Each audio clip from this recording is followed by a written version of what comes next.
اپنے جسم پر اپنی مرضی کے نعرے لگانے والیوں، بے حیائی اور بے غیرتی کے نعرے لگانے والیوں، کفار کا بے حیا معاشرہ جہاں پر عورت کو سوائے ایک گرل فرینڈ کے اور کسی نام سے نہیں پہچانا اور جانا جاتا، کفار کا معاشرہ جہاں آج بھی عورت ذلت کی دلدل میں گری ہوئی ہے، جہاں آج بھی عورت کا استحصال جاری ہے۔ دیکھیے اس پوسٹر کو جس پہ پیارے نبی صلی اللہ علیہ وسلم اور سیدہ کائنات عائشہ صدیقہ سلام اللہ علیہا کی توہین کرتے ہوئے السلام علیکم ورحمۃ اللہ وبرکاتہ۔ ان الحمد للہ نحمده ونستعینه ونستغفره ونعوذ باللہ من شرور انفسنا ومن سیئات اعمالنا من يهده الله فلا مضل له ومن يضلل فلا هادي له أشهد أن لا إله إلا الله وحده لا شريك له وأشهد أن محمدا عبده ورسوله أما بعد أعوذ بالله من الشيطان الرجيم إنا هديناه السبيل إما شاكرا وإما كفورا۔ اسلام سے پہلے عورت ذلت کی دلدل میں ڈوبی ہوئی تھی، بیٹیوں کو زندہ درگور کر دیا جاتا تھا یا بھیڑ بکریوں کی طرح بازاروں میں بیچ دیا جاتا تھا۔ اسلام نے آ کر عورت کو ذلت کی دلدل سے نکالا اور عزت کے آسمان کا ستارہ بنا دیا۔ ماں کے روپ میں اس کے 3 حق بیان کیے اور مرد کا باپ کا 1 حق بیان کیا۔ بیٹی اور بہن کے روپ میں اس کو کتنی عزت دی کہ نبی کریم صلی اللہ علیہ وسلم نے فرمایا اگر کوئی شخص 3 بیٹیوں کو، سائل نے سوال کیا اگر 2 تو آپ نے فرمایا 2 کو، اور ایک روایت میں 1 کو، 3 بیٹیاں یا 3 بہنوں کو پالنے والا، ان کی پرورش کرنے والا، پالنے پوسنے والا، قیامت کے دن یہ 3 بیٹیاں یا 3 بہنیں اس کے اور جہنم کے درمیان آڑ بن جائیں گی۔ ہم نے کسی روایت میں نہیں سنا کہ کسی نے 3 بیٹوں کو پالا ہو تو یہ 3 بیٹے قیامت کے دن اس کے اور جہنم کے درمیان میں آڑ بن جائیں گے۔ اللہ نے یہ عزت دی تو عورت کو دی کہ کوئی 3 بیٹیوں کی پرورش کر لے یا 3 بہنوں کی پرورش کر لے، ان کا خرچ اٹھائے، ان کی تعلیم و تربیت کا اہتمام کرے، انہیں اچھی جگہ پہ بیاہ دے، تو یہ 3 بہنیں یا 3 بیٹیاں اس کے لیے جہنم سے نجات کا ذریعہ بنے گی۔ خالہ کو ماں کے برابر حقوق دیے، خالہ کو ماں کا بدیل قرار دیا۔ یہ اسلامی معاشرہ ہے جہاں عورت کی اتنی عزت ہے، کہیں ماں بن کر، کہیں خالہ بن کر، کہیں بیٹیاں بن کر، کہیں بیویاں بن کر، کہ نبی کریم صلی اللہ علیہ وسلم نے فرمایا اگر کوئی شخص 1 درہم اللہ کے راستے میں خرچ کرے، فی سبیل اللہ خرچ کرے، کسی غریب، یتیم، بیوہ، مسکین، مختلف آپ نے آپشن گنوائے، یہاں خرچ کرے اور 1 درہم کا کھانا اپنی بیوی کے منہ میں لقمہ ڈالے، جو اس نے اپنی بیوی پر 1 درہم خرچ کیا، اللہ اس کا جو اجر دے گا وہ باقی کسی درہم کا اجر اس کے برابر نہیں ہو سکتا۔ یہ شان دی بیوی کو، یہ شان دی بیٹیوں کو، یہ شان دی بہنوں کو، یہ شان دی ماں کو، یہ شان دی خالہ کو، اور یہ تمام چیزیں اور یہ تمام ذمہ داریاں ڈالی تو مرد کے کندھے پر ڈالی۔ دنیا کے کسی معاشرے میں عورت کو وہ عزت نہیں ملی جو اسلامی معاشرے نے دی، جو اسلام نے دی، جو اللہ اور اس کے رسول صلی اللہ علیہ وسلم نے دی۔ لیکن کفار کا، مغرب کا مادر پدر آزاد معاشرہ، کفار کا بے حیا معاشرہ جہاں پر عورت کو سوائے ایک گرل فرینڈ کے اور کسی نام سے نہیں پہچانا اور جانا جاتا، عورت پہچانی جاتی ہے، وہاں پر کسی کی بستر کے تسکین کے لیے وہ نہ دادی کے روپ میں نظر آئے گی، نہ نانی کے روپ میں نظر آئے گی، نہ خالہ کے، نہ پھوپھی کے، نہ ماں، بہن اور بیٹی کے روپ میں، وہ صرف ایک ٹیشو کی طرح استعمال ہوتی ہے۔ جب تک اس کے استعمال کی عمر ہے وہ استعمال کی جاتی ہے، اور جب وہ استعمال کی عمر سے گزر جاتی ہے تو وہ اس کا بڑھاپا اولڈ ہاؤس میں گزرتا ہے، نہ پوتا اسے پالتا ہے، نہ بیٹا اسے پالتا ہے، نہ بھائی اس کا سہارا بنتا ہے، نہ اس کو خامن کہیں دور دور تک نظر آتا ہے، کیونکہ اس کے استعمال ہونے کی عمر گزر گئی۔ اب وہ اولڈ ہاؤس کے اندر مرتی گلتی سڑتی ہوئی سانس لیتی ہے۔ بڑھاپا ان کا گزرتا ہے تو اولڈ ہاؤس میں، جوانی گزرتی ہے تو بوائے فرینڈ کے تلاش میں، کبھی کسی نوجوان کی باہوں میں، کبھی کسی نوجوان کی باہوں میں۔ یہ ذلت کی زندگی ہے جو مغرب نے اپنی عورت کو دی ہے کہ اس نے اس کو ایک شو پیس کے طور پہ صرف استعمال کیا ہے۔ کوئی چیز بیچنی ہے تو لڑکی کو برہنہ کر کے کھڑا کر دیا جاتا ہے اس بیچنے کے لیے۔ لیکن اسلام کا معاشرہ بڑی عزت والا معاشرہ ہے، جہاں بہن کے لیے، ماں کے لیے، بیٹی کے لیے، پھوپھی کے لیے، خالہ کے لیے غیرت کے پہاڑ بن کر ان کے بھائی اور ان کے باپ اور ان کے شوہر اور ان کے بیٹے کھڑے ہو جاتے ہیں۔ کفار چاہتے ہیں کہ مسلمانوں کا معاشرہ ایسے ہی برباد ہو جائے جیسے ان کا معاشرہ برباد ہوا۔ کسی کا کان کٹا ہوا ہو تو چاہتا ہے کہ سارے گاؤں والوں کا کان کٹ جائے۔ انگریز برباد ہو گئے، مغرب برباد ہو گیا، ان کی عورت برباد ہو گئی، تو اب وہ مسلمانوں کے معاشرے کو برباد کرنا چاہتے ہیں، اور اس کے لیے انہوں نے اپنے اعلی کاروں کو، اپنے ایجنٹوں کو، اپنے فنڈ اور کرائے پہ پلنی والی چند بے حیا باختہ عورتوں کو خریدا اور عورت مارچ کے نام پر بے حیائی کا ایک سیلاب برپا کیا۔ جنہوں نے اسلام سے آزادی کے نعرے لگائے، آپ خود سنیے اس کلپ کو، یہ آواز لگا رہی ہیں۔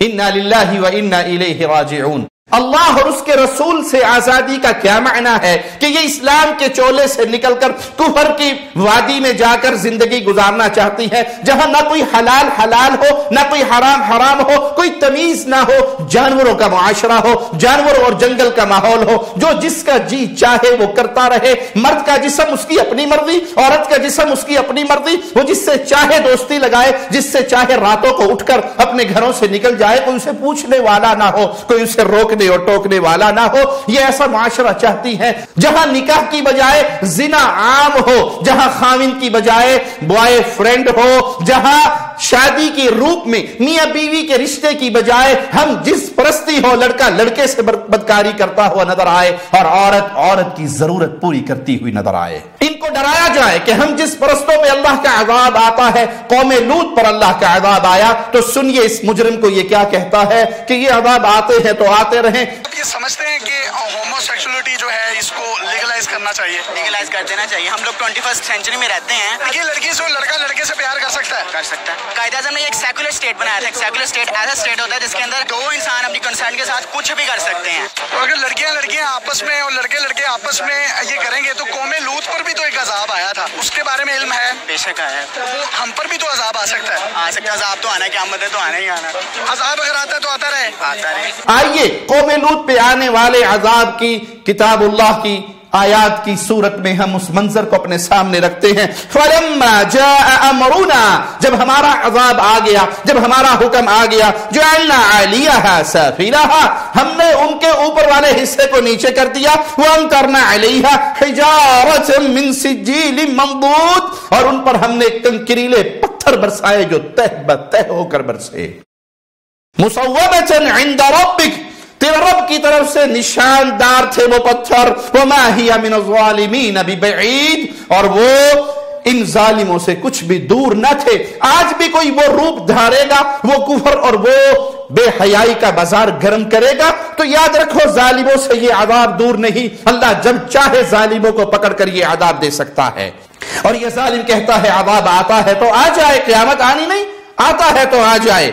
اپنے جسم پر اپنی مرضی کے نعرے لگانے والیوں، بے حیائی اور بے غیرتی کے نعرے لگانے والیوں، ہم جنس پرستی اور زنا کے بازار کو گرم کرنے کے ناکام و نامراد پلان کرنے والیوں، یہ گندے خواب دیکھنے والیوں، اور اس کو اپنے لیے شخصی آزادی سمجھنے والیوں، فیصلہ کر لو تم کس روپ میں زندہ رہنے چاہتے ہو، مسلمان کے روپ میں یا کافر کے روپ میں؟ تم اسلام کے حلیے میں زندہ رہنے چاہتی ہو یا اسلام سے آزاد ہو کر؟ قرآن کے واضح پہ غور کرو، اِنَّا هَدَيْنَاهُ السَّبِيلَ إِمَّا شَاكِرًا وَإِمَّا كَفُورًا، ہم نے دونوں راہیں کھول کے ان کے سامنے کر دی۔ کافر بن جاؤ تمہاری مرضی ہے، شاکر بن جاؤ تمہاری مرضی ہے، تم کفار کے راستے پر چلو یا محمد الرسول اللہ صلی اللہ علیہ وسلم وسلم کے راستے پر چلو، تو آپ پہلے فیصلہ کر لیجئے آپ مسلمان ہیں یا نان مسلم ہیں۔ اگر آپ مسلمان ہیں تو آپ کے لیے اللہ کی طرف سے شریعت میں آزادی نازل ہو چکی ہے، ان آزادیوں میں سانس لیجئے۔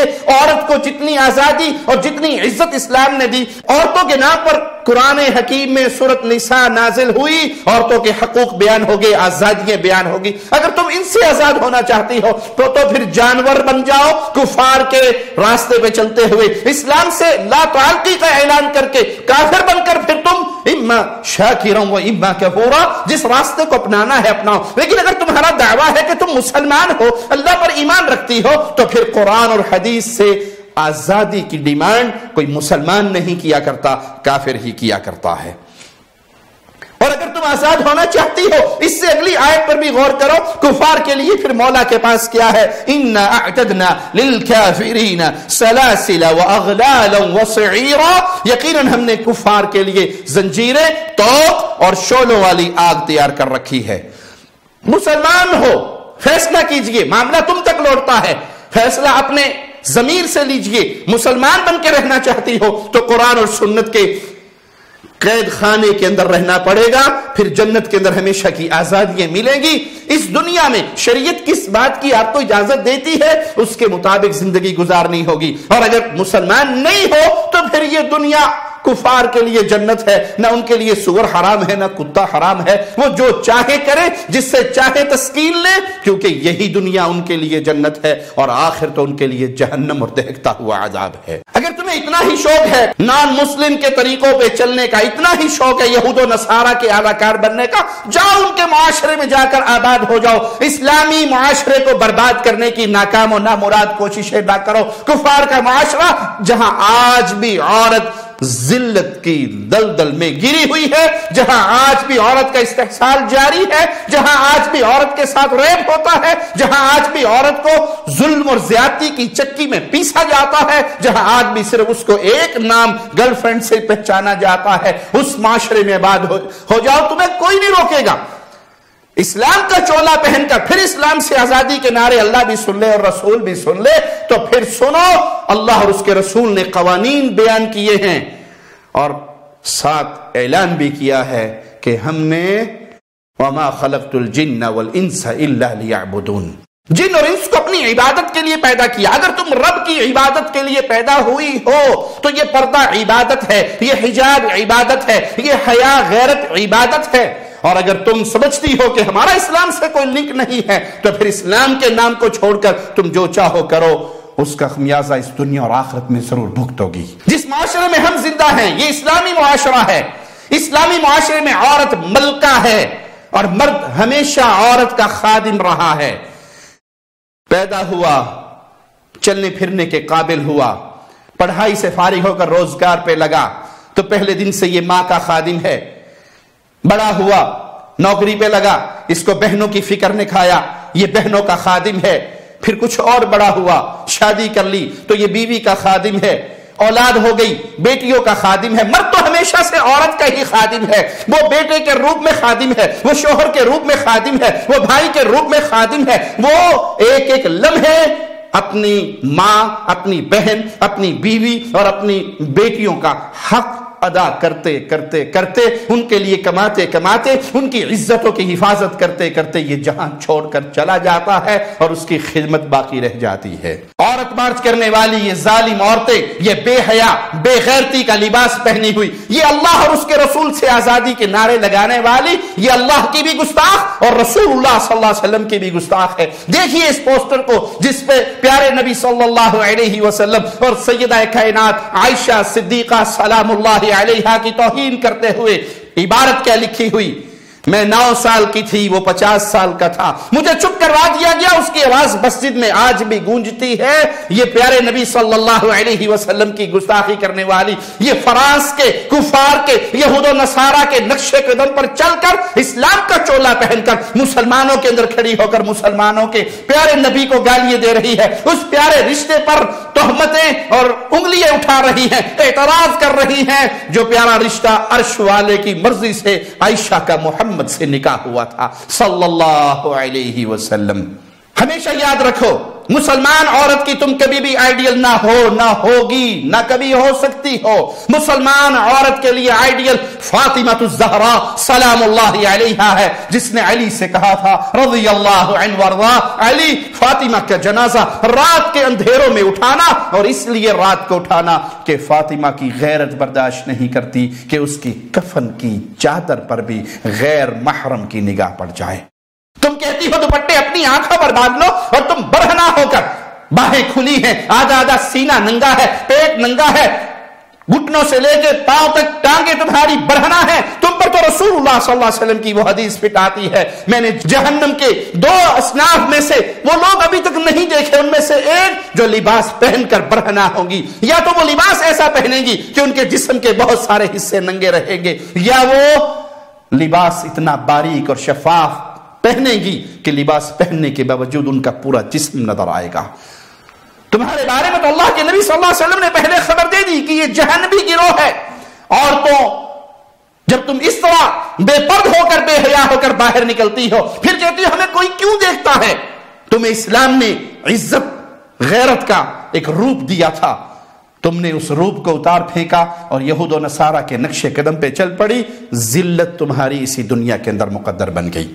مسلمان عورت کی آئیڈیل سیدہ کائنات خدیجہ الکبریٰ رضی اللہ تعالی عنہا ہے۔ تم کہتی ہو اپنا کھانا خود گرم کر لو، سیدہ کائنات خدیجہ الکبریٰ اپنے خاوند کے لیے کھانا بناتی ہیں، کھانا لے کر چلتی ہیں، پہاڑ کے اوپر چڑھتی ہیں، غار میں پہنچتی ہیں، اپنے خاوند کے سامنے کھانا رکھتی ہیں، آسمان سے جبرائیل اتر آتا ہے اور کہتا ہے یا رسول اللہ صلی اللہ علیہ وسلم خدیجہ کھانا لے کر آ رہی ہے، اس کو اس کے اللہ کا سلام کہنا، اس کو جبرائیل کا سلام کہنا، اس کو خوشخبری سنانا، اللہ نے جنت میں موتی کا ایک محل تمہارے لیے تیار کر دیا ہے۔ یہ مسلمان عورت کی آئیڈیل ہے، اس کی سیرت پہ مسلمان عورت چلتی ہے۔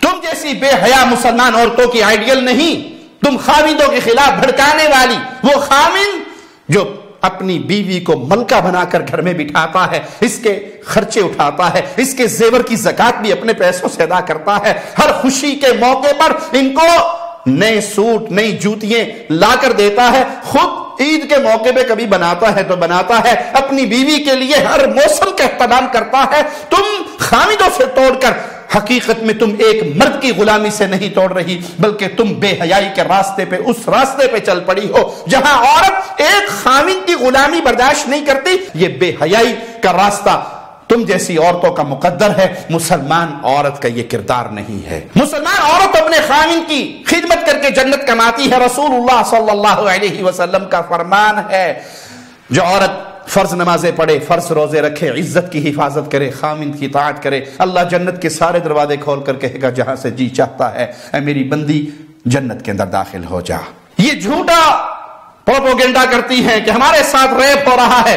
جب شریعت کے مطابق سزاؤں کا اعلان ہوتا ہے تو اسلامی سزاؤں کو وحشیانہ سزائیں کہنے والی یہی مغرب کی پیدا کردہ اور ان کی اعلی کار یہود و نصارہ کی ایجنٹ عورتیں، موم بتی مافیا، یہ لبرل طبقہ اچھل کے سامنے آ جاتا ہے کہ کسی کو موت نہیں ہونی چاہیے، کسی کو سزا نہیں دی جانی چاہیے، وگرنہ یہ بل پاس ہوا، یہ بل پیش ہوا کہ جو ریپ کرتے ہیں، جو قتل کر دیتے ہیں، معصوم بچیوں کے ساتھ ظلم کرتے ہیں، ان کو پھانسی دی جائے۔ تو اس قانون اور اس بل کی سب سے پہلے مخالفت انگریزوں کی پیداوار نے ہی کی تھی، انہی موم بتی مافیا آنٹیوں نے کی تھی، کسی اور نے نہیں کی۔ اور اگر ان کی گردنیں کاٹ دی جاتی معاشرے کے اندر امن ہو جاتا۔ اسلام کی سزا آئے تو رکاوٹ سب سے پہلے یہی بنتی ہے۔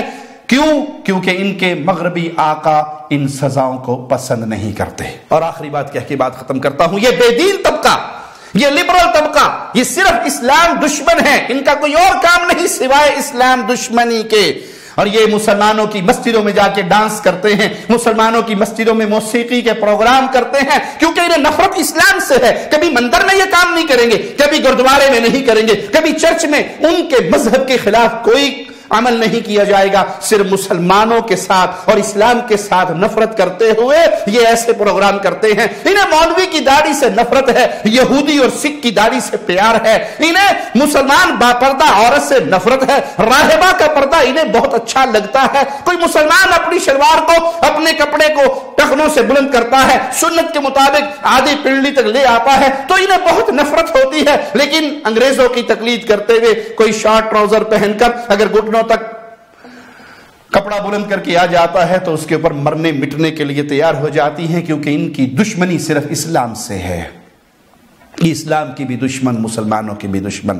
اللہ ان کو اگر ان کے نصیب میں ہدایت انہیں لکھی ہے تو ہدایت دے دے, وگرنہ ان کے وجود سے اسلامی معاشرے کو پاک کر دے اور ہمیں کتاب و سنت پہ عمل کی توفیق عطا فرما. اقول قولی ھذا واستغفر اللہ لی ولکم ولسائر المسلمین. ہر لمحہ قرآن اور سنت کا ترجمان, فضیلت الشیخ توصیف الرحمان.